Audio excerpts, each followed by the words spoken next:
Hello everyone, স্বাগত সবাইকে আজকের ভিডিওতে। Today I am going to show you another topic about how to use WH word in framing some questions. এবং এটা হচ্ছে সবচেয়ে একটা গুরুত্বপূর্ণ বিষয়। যখন আমরা কথা বলতে যাই, কোনো কথা তৈরি করতে যাই, প্রশ্ন করতে যাই, তখন আমরা প্রায় আটকে যাই।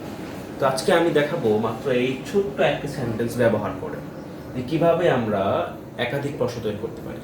তো এই ভিডিওগুলো হচ্ছে কন্টিনিউ চলতে থাকবে। চলুন দেখি এই ভিডিওটা এই প্রশ্নটা আমরা কিভাবে করতে পারি। তো I have only one sentence.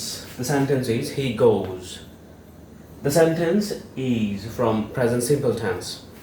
আমরা দেখেই বুঝেছি যে আমি আগে টেন্স পড়িয়েছি আপনাদেরকে, এবং এই ভিডিওর আগেও আমি আরও একটা ক্লাস করেছি।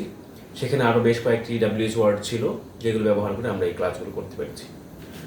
তো আজকে আমরা দেখব অনলি এই কয়েকটি চারটা মাত্র WH ওয়ার্ড ব্যবহার করে আমরা কি করে যে একটা বাক্য থেকেই এই চারটা WH ওয়ার্ড ব্যবহার করে চার ধরনের প্রশ্ন তৈরি করতে পারি। তো প্রথমটা আছে এখানে, সেন্টেন্সটা হচ্ছে হি গোজ, সে যায়। যখন এইটাকে প্রশ্ন করা হবে তখন আমরা অবশ্যই এটাকে আগে ইন্টারভিউ করতে হবে। তো প্রেজেন্ট সিম্পল টেন্সে we have two auxiliary verbs, they are do and does. I have to use does here because the subject is third person singular number.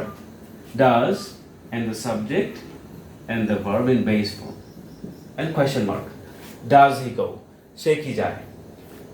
তো এখন যদি আমি এখানে যে কাজটা করতে যাই, চার ধরনের প্রশ্ন তৈরি করতে চাই, তাহলে হবে আমি যদি বলি কিভাবে সে যায়, তখন আমি এখানে শুধু একটা হাউ বসাই দিব, হাউ ডাজ হি গো।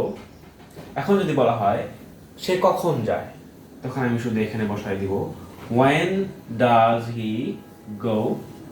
যদি বলা হয় সে কেন যায়, তাহলে কি হবে why does he go।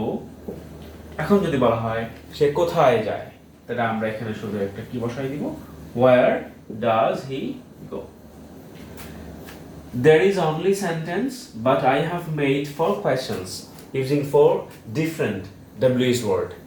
So এটা হচ্ছে ট্রিক যে আসলে যে আমরা একটা সেন্টেন্সকে কেন্দ্র করে যদি WH word ব্যবহার করতে জানি, তো একটা সেন্টেন্স থেকে বিভিন্ন ধরনের WH word ব্যবহার করা যায়।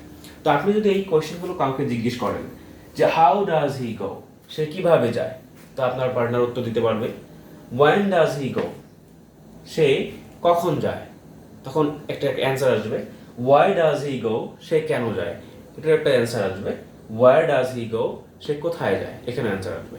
তো আমি এখানে একটা মাত্র পার্সন ব্যবহার করেছি হি, তো আমি এখানে আরো বলতে পারি হাউ ডু ইউ গো, এখানে বলতে পারি how do you go, when do you go, why do you go and where do you go। তো আসলে এই হচ্ছে ট্রিক যে একটা আমরা যে সেন্টেন্সগুলো জানি ব্যবহার করতে জানি, তো এই সেন্টেন্সগুলোর মধ্যে যদি WH ওয়ার্ডগুলো আমরা ভালো করে ফ্রেম করতে পারি, তো সেখান থেকে অনেক প্রশ্ন তৈরি করা যাবে, এবং এভাবেই আমরা শিখতে থাকবো।